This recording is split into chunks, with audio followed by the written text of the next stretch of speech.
बिस्मिल्लाहिर्रहमानिर्रहीम। मुंहिंजो नालो पारस आहे। असां प्रीवियस लेक्चर्स में ॿिया अदीब ऐं नसर नवेसनि ते ज़िक्र करे चुका आहियूं। अॼु असां जेको टॉपिक पढ़ंदासीं उहो आहे डॉक्टर होलचंद मोलचंद गुरबख्शानी। हाणे जीअं त मां तव्हांखे पहिरीं सम्झायो हुयो त हर हिकु नसर नवेस जो कोई न कोई अहिड़ो कारनामो आहे जेको हुननि खे ॿियनि खां मुख़्तलिफ़ बणाए थो।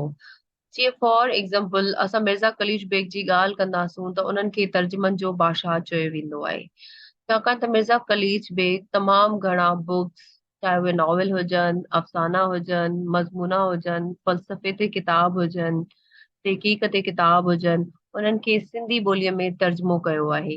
अहिड़े तरीक़े सां जॾहिं असां काके भीरूमल जी ॻाल्हि कंदासीं त उहो हुनजो जेको मुश्किलो हूंदो हुयो उहो तहक़ीक़ ऐं खोजना हूंदो हुयो। पाण तहक़ीक़ी तमामु घणा किताब लिखिया आहिनि, सिंध में हिंदुनि जी तारीख़ी, सोडन जी साहिबी। अहिड़े ई तरीक़े सां जेकॾहिं ॿिए नसर नवेस जो ज़िक्र ईंदो डॉक्टर गुलाम अली आलाना, त डॉक्टर गुलाम अली आलाना खे सिंधी सूतियात ऐं सिंधी लिसानियात जे कारनामे जे करे सुञातो वेंदो आहे।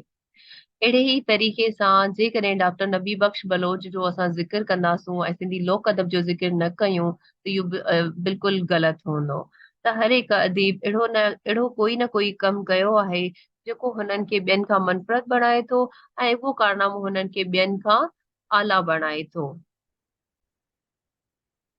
इस तरीक़े सां जिते डॉक्टर होलचंद मोलचंद गुरबख्शानी जो नालो ईंदो आहे त हिननि जो जेको तमामु बहितरीन कारनामो आहे उहो आहे शाह अब्दुल लतीफ़ जे रिसाले ते कमु करणु।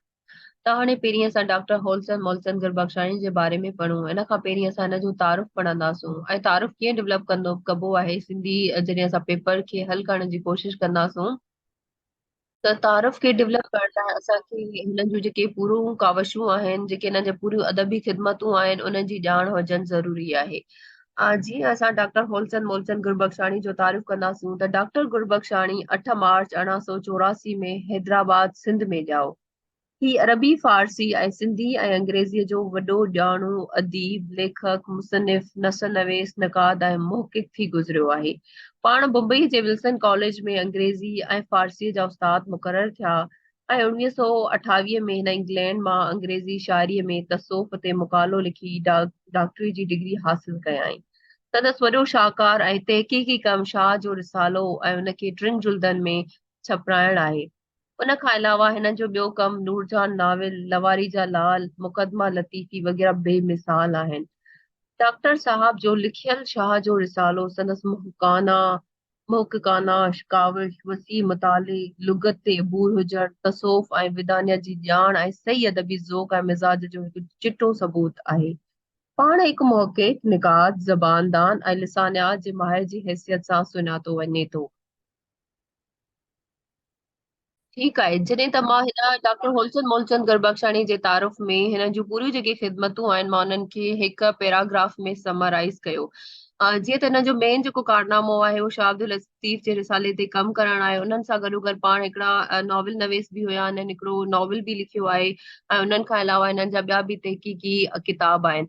हाणे तारुफ़ खां बाद में ॿी जेको असांजो हेडिंग ईंदी आहे उहा ईंदी आहे त कंहिं बि अदीब जी सवां उमिरि ॼाणनि, त हुनजो जनम किथे थियो, कहिड़ी जॻह ते थियो।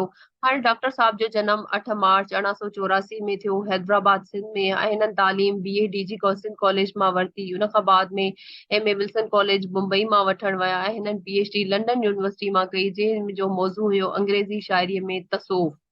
ऐं हिननि जी वफ़ात 18 फरवरी 1947 में थी। हाणे पाण असीं डॉक्टर साहब जूं ख़िदमतुनि जो जाइज़ो वठंदासीं त डॉक्टर साहब जूं ख़िदमतूं सिंधी अदब में कहिड़ियूं ख़िदमतूं आहिनि।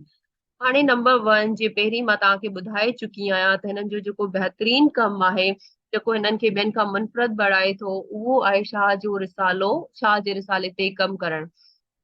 पाण डॉक्टर गुरबख्शानी शाह जे रिसाले खे 3 जुल्दनि में छपरायो ऐं हिननि जो जेको पहिरियों जुल्द आहे उहो 1923 में छपियो, ॿियो जुल्द 1924 में छपियो ऐं टियों जुल्द 1931 में छपियो।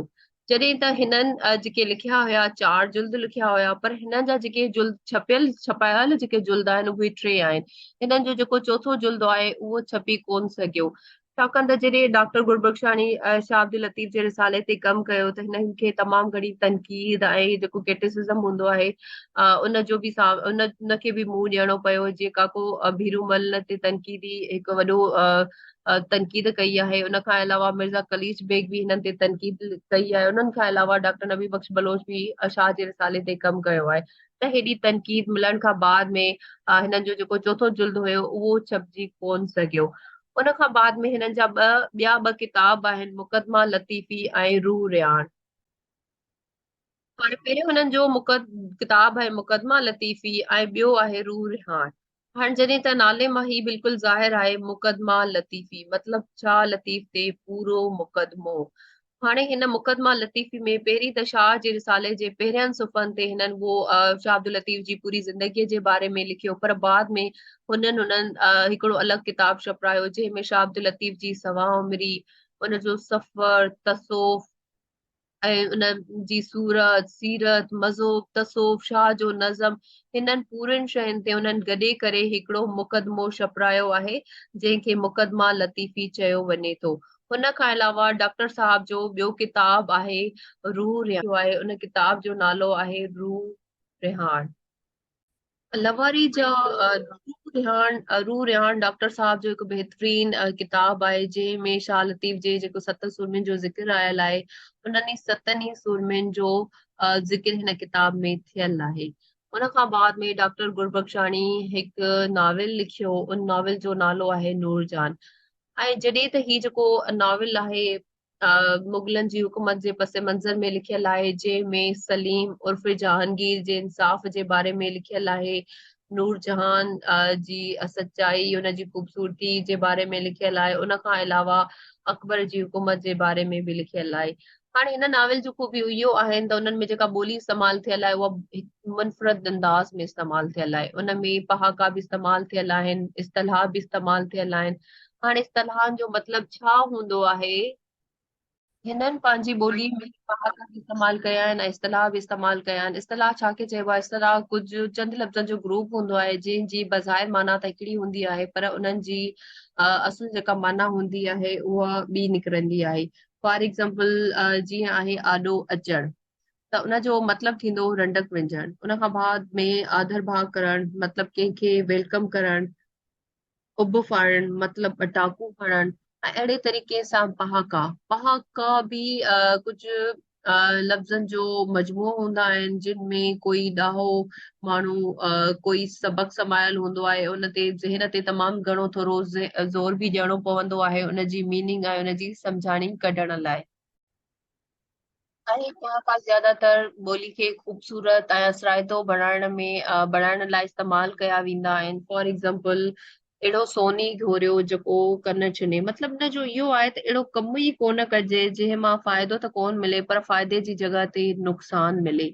त हाणे जेको नूरजान नाविल आहे जंहिंखे लिखियो आहे डॉक्टर हॉलसन मोलसन गुरबख्शाणी, उन नॉविल में जेका ॿोली इस्तेमालु थियल आहे उहा आला पाए जी आहे जंहिंमें आखाणियुनि में रवानी आहे ऐं उन खां अलावा उन ॿोलीअ में पहाका बि इस्तेमालु थियल आहिनि, इस्तलाह बि इस्तेमालु थियल आहिनि। हुननि जी जेका मंज़र नगारी आहे उहा बि तमामु ज़बरदस्त इस्तेमालु थियल उहा बि तमामु ज़बरदस्त आहे। जीअं मां तव्हांखे ॿुधायां त हुननि में सलीम जिन इंसाफ़ जो ज़िक्र थियल आहे, उनखां अलावा अकबर जी हुकूमत जो बि ज़िक्र थियल आहे। अहिड़े तरीक़े सां डॉक्टर साहब जो जेको ॿियो कमु थियल आहे उहो आहे चइनि बुज़ुर्गनि जूं सवा उमिरियूं जिन खे चयो थो वञे लवारी जालाल। हिननि में डॉक्टर साहब चइनि बुज़ुर्गनि जूं सवा उमिरियूं लिखियूं आहिनि। उहे बुज़ुर्ग आहिनि मोहम्मद ज़मान लवारी वारो, ख्वाजा गुल मोहम्मद, ख्वाजा मोहम्मद ज़मान, ख्वाजा मोहम्मद हसन। ठीकु आहे, इहो सॼो हुयो डॉक्टर होलसन मोलसन गुरबख्शानी जे बारे में। ऐं असां ॿीहर ॿिए के टॉपिक सां ॿिए के मज़मून सां हाज़िर थींदासीं। तेसीं ताईं मूंखे इजाज़त ॾींदा। अल्लाह हाफ़िज़।